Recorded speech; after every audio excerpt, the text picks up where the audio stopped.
Hello everyone. Welcome to your NEET biology journey. Today, we are diving into a fascinating organ, the pancreas, a true multitasker in your body. We'll explore its dual roles, discover the hormones it produces, and understand how it keeps your blood sugar perfectly balanced. Get ready to embark on an exciting 4-level learning adventure from the basics to competitive depths. Let's begin. Ready for the easy level? We'll start with the fundamentals of the pancreas, where it is and what its main jobs are. It's simpler than you think. The pancreas is a vital organ, shaped like a leaf, nestled behind your stomach. It stretches from your duodenum, the first part of your small intestine, all the way to your spleen. What makes it so special is its dual nature. It acts as both an exocrine gland and an endocrine gland. As an exocrine gland, it produces digestive enzymes through tiny clusters of cells called acini. These enzymes, like amylase, lipase, and proteases, are crucial for breaking down carbohydrates, fats, and proteins in your food. They travel through ducts into your small intestine to help with digestion. But that's not all. The pancreas also functions as an endocrine gland. This means it produces hormones directly into your bloodstream. The endocrine part consists of special cell clusters called islets of Langerhans. These islets are tiny factories for hormones that regulate your blood sugar. The two superstars here are insulin and glucagon. Insulin, secreted by beta cells, lowers high blood sugar, especially after you eat. Glucagon, from alpha cells, raises low blood sugar, like when you haven't eaten for a while. They work together like a perfect seesaw, maintaining balance. Alright, let's test your understanding of the basics. Here are 3 quick practice questions. Take a moment to think about them. Where is the pancreas located? Can you name its 2 main hormones? And what's the primary function of insulin? Great job! Keep up the good work. Now that we have the basics down, let's move to the medium level. We'll explore the pancreas in more detail, focusing on the specific cells and actions of its key hormones. The pancreas is truly a heterocrine gland, a term that emphasizes its dual role. Its exocrine function, handled by the acini, is to secrete an alkaline pancreatic juice. This juice is packed with powerful enzymes like amylase for carbs, lipase for fats, and proteases such as trypsinogen and chymotrypsinogen for proteins. These enzymes are vital for breaking down nutrients in the small intestine. The endocrine function, on the other hand, is carried out by the fascinating islets of Langerhans. These tiny, highly vascularized cell clusters are scattered throughout the pancreas, making up about 1 to 2% of its total mass, but they are crucial for hormone production. Within these islets of Langerhans, we find different types of cells, each with a specific hormonal role.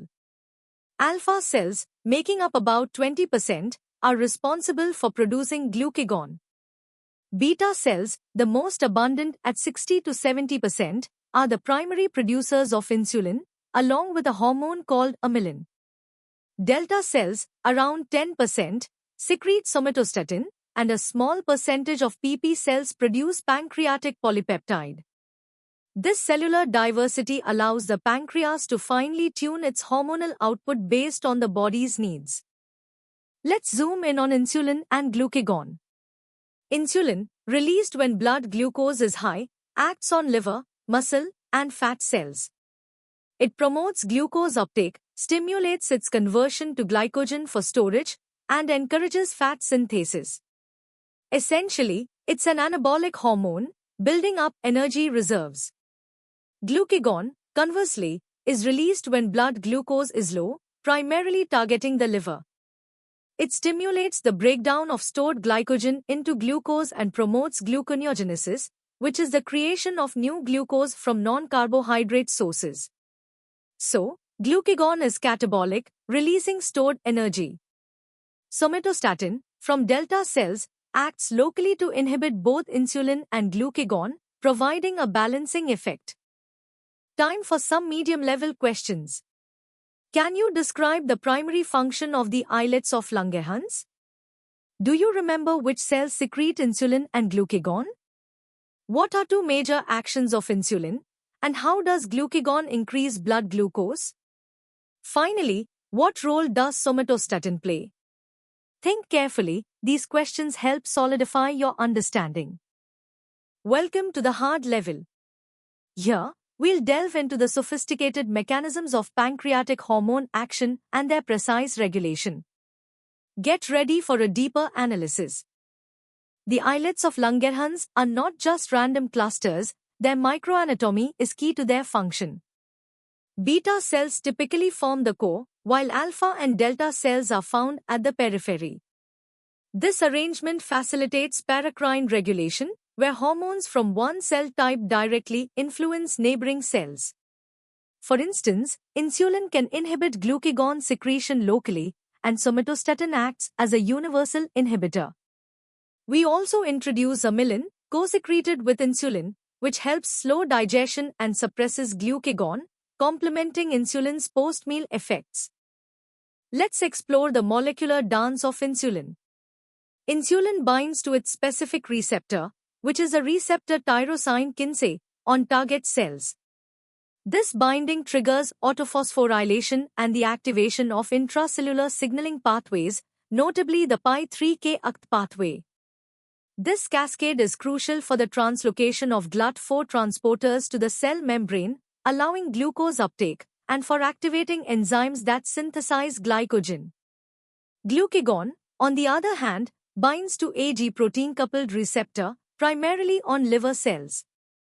This activates adenylyl cyclase, leading to an increase in cyclic AMP, which then activates protein kinase APK phosphorylates enzymes that promote glycogen lysis and gluconeogenesis, effectively releasing glucose into the bloodstream. The regulation of insulin and glucagon secretion is incredibly complex. Insulin release is primarily driven by high blood glucose, but also by amino acids, fatty acids, and gut hormones called incretins. It's inhibited by somatostatin and sympathetic activity. Glucagon, conversely, is stimulated by low blood glucose and high amino acid levels, and inhibited by insulin and somatostatin. Understanding these regulatory loops is vital, especially when considering conditions like diabetes mellitus. Type 1 diabetes is an autoimmune destruction of insulin-producing beta cells, leading to absolute insulin deficiency. Type 2 diabetes involves both insulin resistance and progressive beta cell dysfunction, often linked to lifestyle. It's time for the hard-level practice questions. Explain paracrine regulation in the islets. Describe how insulin promotes glucose uptake.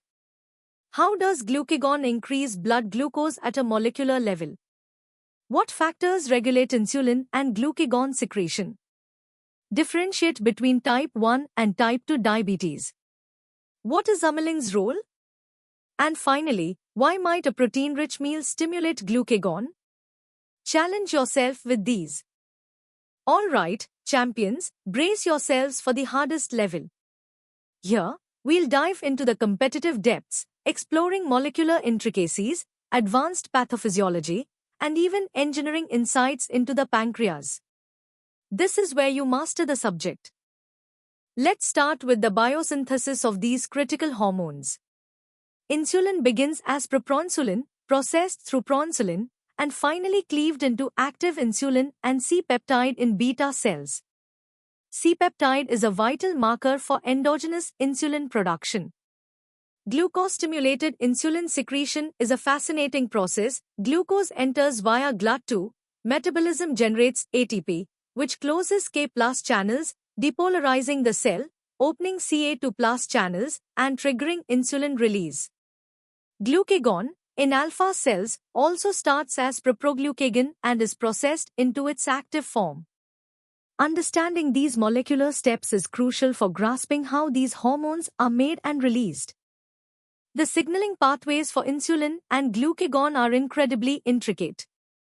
Insulin's receptor tyrosine kinase pathway, involving IRS proteins, PI3K-AKT, and MAP, dictates metabolic and growth effects. Crucially, factors like inflammatory cytokines can induce insulin resistance by interfering with this pathway. Glucagon's GPCRCAMP pathway activates PK, leading to gene transcription via CREB and phosphorylation of key metabolic enzymes. The precision of these pathways is maintained by regulators like phosphodiesterases and Akinase anchoring proteins. This molecular crosstalk and specific regulation are vital for maintaining metabolic harmony and are often targets for therapeutic interventions. Regulation extends beyond simple glucose levels. The autonomic nervous system plays a significant role.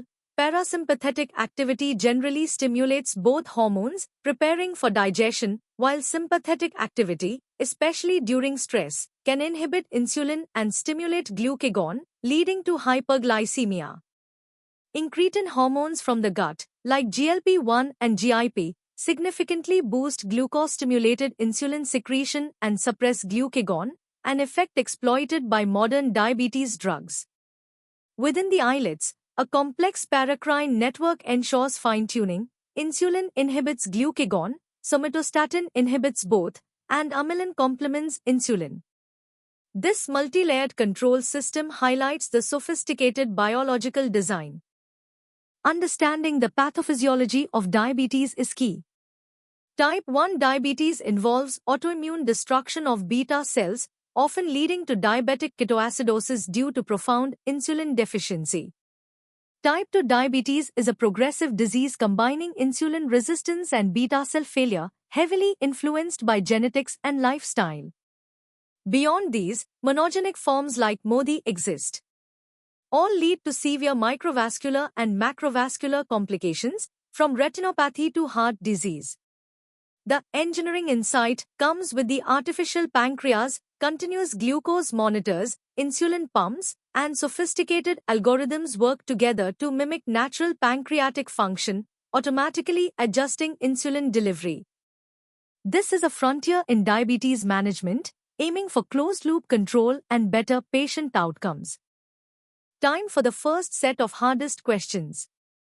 Explain C-peptide's significance. Describe glucose-stimulated insulin secretion step by step.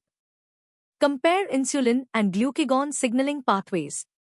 Discuss incretin hormones and their therapeutic use. How do sympathetic and parasympathetic systems influence hormone secretion during stress? Take your time to formulate comprehensive answers. And now, the final set of challenging questions.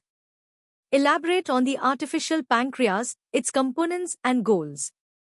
What other factors influence insulin and glucagon secretion beyond glucose? Explain insulin resistance and its role in type 2 diabetes. Discuss long-term diabetes complications and their mechanisms. Finally, what immediate physiological response and emergency treatment would be needed for an accidental insulin overdose in a type 1 diabetic? These questions require a deep, integrated understanding. You've successfully navigated the complex world of the pancreas. This journey, from basic functions to advanced molecular mechanisms and clinical applications, has equipped you with a comprehensive understanding. Keep exploring, keep questioning, and keep learning. For more such in-depth content and to continue your NEET preparation, visit us at synapse.omaps.in. Don't forget to subscribe to our channel for regular updates and more engaging lessons. See you next time.